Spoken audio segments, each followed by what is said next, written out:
Hello everyone, welcome to all of you और स्वागत है सभी का इस प्लेटफॉर्म पे। और आज हम आप लोगों को फाइलम पोरीफेरा के क्लास जो आप सकते हैं कि सारे एग्जाम्पल्स हैं उसके बारे में डिस्कस करेंगे और एग्जाम्पल ट्रिक से याद कराने की कोशिश करेंगे और उनके कॉमन नेम्स भी डिस्कस करेंगे। देखिए, हमारी पूरी कोशिश रहेगी कि इस सीरीज में हम सारे एनिमल किंगडम के सारे फाइलम के सारे एग्जाम्पल्स आपको लर्न करा सकें विद ट्रिक्स, ठीक है ना।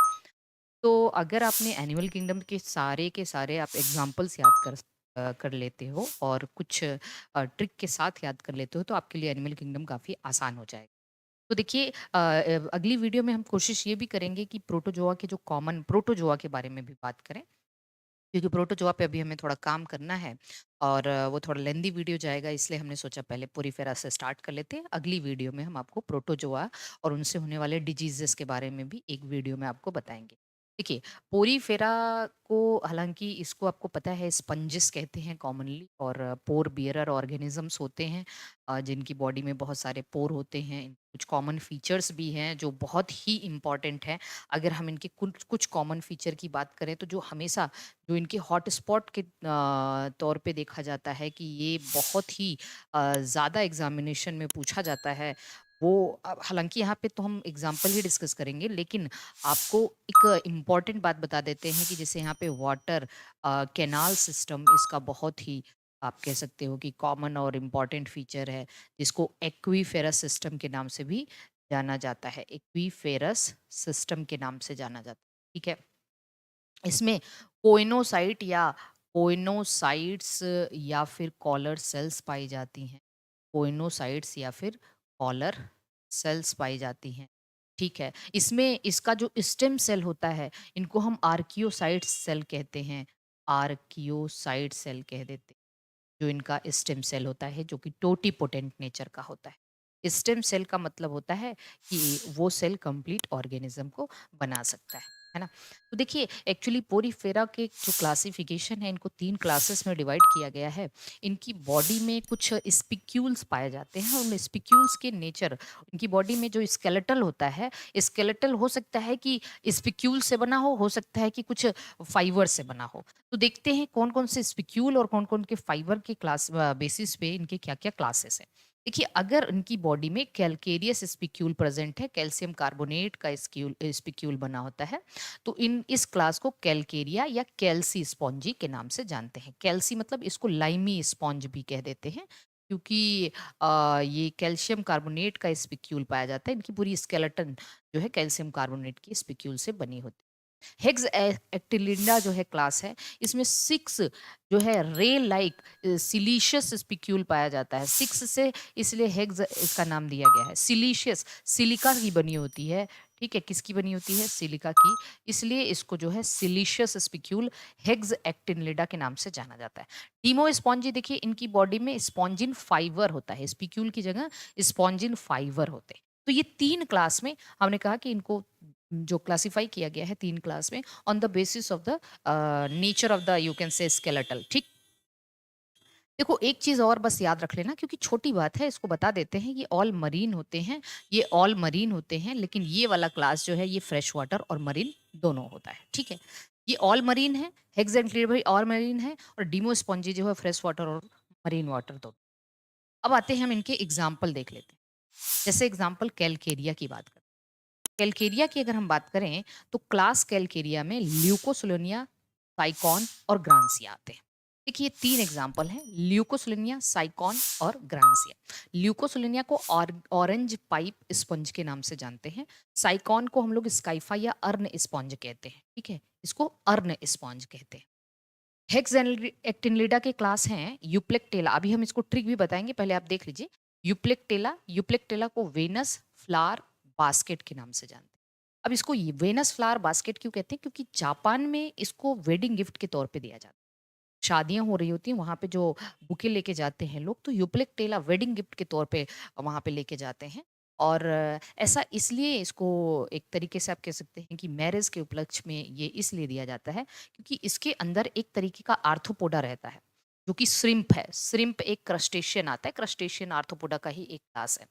उस श्रिम्प का नाम है स्पॉन्जिकोला। अब देखिए स्पॉन्जिकोला से कंफ्यूज मत होना कि ये स्पंज है, नहीं नहीं, ये आर्थ्रोपोडा है, ये एक क्रस्टेशियन है और दोनों कमेंसल बिहेवियर शो करते हैं, पूरी जिंदगी भर ऐसे साथ में रहते हैं, इसलिए इनको प्रिजनर्स ऑफ लव के नाम से भी जाना जाता है। प्रिजनर्स ऑफ लव के, इसका मतलब यही हुआ कि इसको एक लव सिंबल माना जाता है और फिर वेडिंग गिफ्ट के तौर पे इसको दिया जाता है जापान में। हाइलोनिमा, हाइलोनिमा को ग्लास रोप कहते हैं और फेरोनिमा को बाउल स्पंज। तो ग्लास, बाउल और बास्केट, ये आप ऐसे याद रख लीजिए, ग्लास, बाउल, बास्केट। अभी हम ट्रिक बताएंगे। तो ये हेग्स एक्टिनिडा के मेंबर हैं। नेक्स्ट आते हैं हम लोग डीमो स्पॉन्जी के मेंबर देखते हैं। जो डीमो स्पॉन्जी का मेंबर है, इसमें देखिए हिप्पो स्पॉन्जिया जो है हार्स स्पंज कहलाता है। क्लियोना बोरिंग स्पंज या सल्फर स्पंज। अब देखो क्लियोना एक ऐसा स्पंज है जो कि पर्ल इंडस्ट्री को बहुत हार्म कर, पर्ल इंडस्ट्री, आयस्टर इंडस्ट्री जहाँ होती है, इनको बहुत हार्म करता है क्योंकि ये पोर क्रिएट करता है पर्ल के अंदर, मोती के अंदर पोर क्रिएट करता है, इसलिए तो इसको बोरिंग स्पंज कहा जाता है। और चूंकि इसका कलर येलो कलर का होता है, इसलिए इसको सल्फर स्पंज भी के नाम से भी जानते हैं। चलीना जो है, चलीना को डेड मैंस फिंगर कहते हैं, बिल्कुल ग्लव्स के जैसा, पानी में ये ऐसा कुछ ग्लव्स के जैसा स्ट्रक्चर दिखता है, इसलिए इसको डेड मैन फिंगर के नाम से जानते हैं, या मरमैड ग्लव्स भी कह दिया जाता है। स्पॉन्जीला फ्रेश वाटर स्पंज कहते हैं और यू स्पंजिया जिसको बाथ स्पंज कहते हैं। तो इतना अगर आप याद रख लेते हैं तो आपके लिए बहुत ही बेनिफिशियल हो जाएगा। ठीक है, अब हम एक ट्रिक बताते हैं, हो सकता है कि आपके काम आ जाए ये ट्रिक। ये ट्रिक हम ऐसे बताते हैं ध्यान से देखिए। कल लूसी, मतलब एक लूसी एक बच्ची है, गिरी, है ना, मतलब लूसी गिर गई, इसको एक बॉक्स में कर लेना। कल लूसी गिरी, इसको एक बॉक्स बॉक्स में कर लेना। 6 बॉल, 6 बाउल, है ना, ग्लास और बास्केट तोड़ी। मतलब गिरी तो उसने 6 बाउल, ग्लास और बास्केट तोड़ डाला। ठीक, गिरी, 6 बाउल, ग्लास और बास्केट, उसके बाद उसका मूड ऑफ हो गया। उसने क्या किया, एक मूवी देखी, ठीक है, हॉर्स नाम का, हॉर्स, हॉर्स डेमो देखी, हॉर्स डेमो देखी, मतलब हॉर्स, उस मूवी का नाम ही समझ लो हॉर्स है।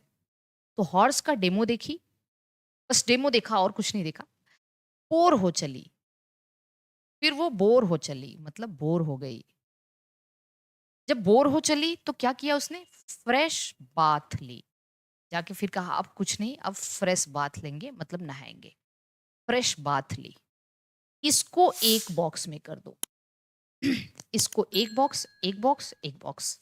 इसको बॉक्स में क्यों कराने कहा हमने, क्योंकि देखो कल से हम CAL, कल ऐसे लिखना है, कैलकेरिया क्लास का है ये, कैलकेरिया।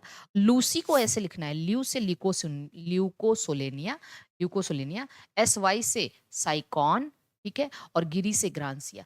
मतलब इस क्लास में आपको ल्यूकोसोलेनिया, साइकॉन और ग्रांसिया आ जाएगा। किसमें, कैलकेरिया क्लास में। 6 से, अब आपको याद आया, 6 से हेग्स एक्टिनिडा है, हेग्स एक्टिनिडा का मेंबर है बाउल। बाउल स्पंज आपको याद रखना पड़ेगा, फेरोनिमा। ग्लास स्पंज आपको याद रखना पड़ेगा, ग्लास स्पंज हाइलोनिमा, हाइलोनिमा, ठीक। और बास्केट, वेनस फ्लावर बास्केट याद रखना पड़ेगा, यूप्लेक्टेला, ठीक है, यूप्लेक्टेला। अब हॉर्स का डेमो, मतलब ये हेग्स एक्टिनिडा क्लास का है। हॉर्स का डेमो देखी तो हॉर्स से आपका आ जाएगा, डेमो से देखो, डीमो स्पॉन्जी का मेंबर है ये, डीमो स्पॉन्जी का मेंबर, डीमो स्पॉन्जी। हॉर्स से आप याद रखेंगे, हाँ हॉर्स स्पंज है, हॉर्स मतलब हिप्पो स्पंजिया।